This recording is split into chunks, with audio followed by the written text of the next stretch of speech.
السلام عليكم ورحمة الله وبركاته. يا أنا مرة كوني سر والجيسي، يا أنا مريب ديني سر والجيسي. أوفسي سدرك سلامك يسبك ودقبا. يقول الله عز وجل: إنما يوفى الصابرون أجرهم بغير حساب. ورّي أوفسي خنيسان قالتا قلفمن قالتا قوتو إسان وياك أما حسابا آلت قالتا قلفمن يا ربي سبحانه وتعالى. من لم يصبر على الحق صبر على الباطل. نمني حكرت نفسني باطل الرتي أوسا. من لم يصبر على السنة صبر على البدعة. نمني سنة رتي نفسني بدعة رتي أوسا.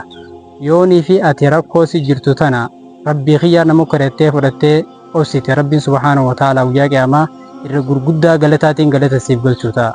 يقول الرسول صلى الله عليه وسلم: إن عظم الجزاء مع عظم البلاء. وياك أما دلقان نما قدتشون سوامني نما قدتشون قلت قدان قلت قلفمون سببي الرأس رب بلان سرت هدومات تينيجا. يا خاني في الران تنا الدنيا تنرتي بلاهن داف ربي لبا إسقلتي قابتك ربي خيساس باسو تا أوبسي إنو ما يو رتي أوبسي تلي أتي أوسما جكمتو أوسما ديبدين سر جرتو الدنيا تنا راديم تلي وياك أما سنيب أوبسي خاني في أتي قلت قرقدا قلت قلفمتو. يقول الله عز وجل في محكم تنزيله: ولا نبلونكم بشيء من الخوف والجوع. اسم كروتين وهي صدار راتاتين akkasuma ammallee beelarraa taateen ilmaan keessan fa'aa isin jalaa fuune akkasuma midhaan keessanillee isin jalaa hirrifne akkasuma lubbuu isin akkaan jaallattan samaraata fu'aada onnee keessanii midhaan onnee keessanii ilmaan keessan isin jalaa fuuneeti isin mokkarraa jaa rabbi subhaanahu wa ta'ala. garuu dhumarratti aayaan quraanaa maal jaa: wabashshiri saabiriin. warra kana hundarratti obse yaa ergamaa kiyya nabi muhammad alayhi salaatu wassalaam naaf gammachiisii jee rabbi subhaanahu wa ta'ala.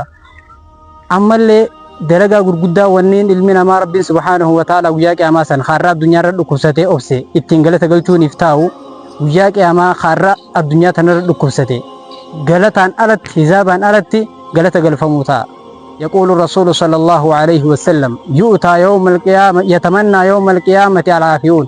ورّي الرانتنا فياك بنقجاك أماني قابنجا maaliif gaabban jennaan yoggaanii fi har'aa addunyaa tanarra rakkoon isarra gahaa turte, dhibdeen isarra gahaa turte, rakkoon warra isaati irra gahaa turte, rakkoon maatii isaati irra gahaa turte, rakkoon alaamanaa isarra gahaa turte rabbi irratti obse guyyaa sana hoggaa inni hisaabaan alatti galata galfame warri arra fayyaa irratti addunyaa irra qanani'e guyyaa sanni gaabbaa ergaa rabbi sallallahu alaihi wasallam sawaaba gurguddaa warra addunyaa irratti mokkoramee obse kana laaleeti gaabba osoo addunyaa irratti qaamni kiyya kun dhukkubsatee anillee rabbiif jecha obsee rabbiin kiyya galata gurguddaa kanaan galata naaf galchaa jee.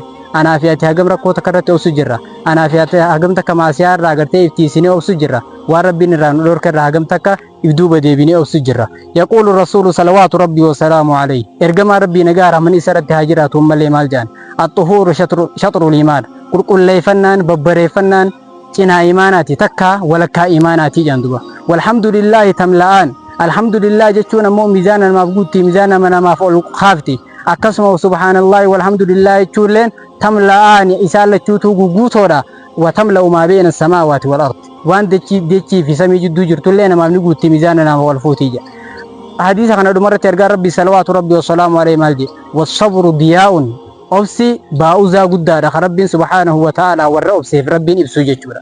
والقرآن حجة لك وعليك. قرآن يا شارع الدنيا تنرتي أوفسان قتيسة كراتو برتو رجال سيفها تكامو رجال سربها جاء مع رسول صلى الله عليه وسلم. أكسم ربنا ملء دبته والرك كانوا سجلت ثاني سواب ثاني مال جي دبته. ولا من صبر وغفر إن ذلك لمن عزم الأمور. والرب سيارة رب الربربادي وبسني أرارم رب الربرباد تون حال ججبا حال مرنا فيسسو إن ذلك لمن عزم الأمور. أمري أكامرنو فيسفتر رأي ربي مجاك يا ما قالت قرقودا قالت إنسان يفقل شفتها أنا في سلة ور ربي وان إسا مقررة وبس ربنا هاتايسو. وبالله التوفيق والسلام عليكم ورحمة الله وبركاته.